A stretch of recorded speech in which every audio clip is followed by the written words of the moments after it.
Welcome to my YouTube channel Chelluri Raja Ranjith Ratnakumar.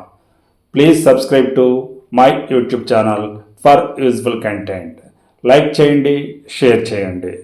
మనందరికీ ఈ మధ్యకాలంలో తెలిసిన పదం ఏఐ, ఆర్టిఫిషియల్ ఇంటెలిజెన్స్, కృత్రిమ మేధ అని తెలుగులో పిలుస్తుంటారు.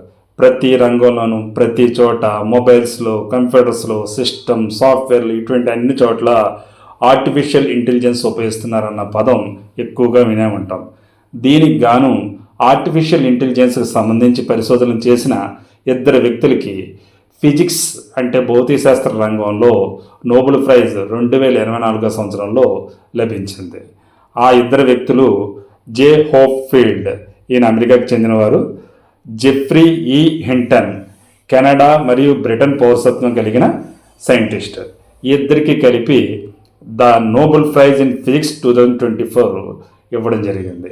అయితే ఇందులో మనం చెప్పుకోదగ్గ విషయం ఏంటంటే, జెఫ్రీ ఈ హింటన్ కృత్రిమ మేధ పితామహుడిగా పిలుస్తారు.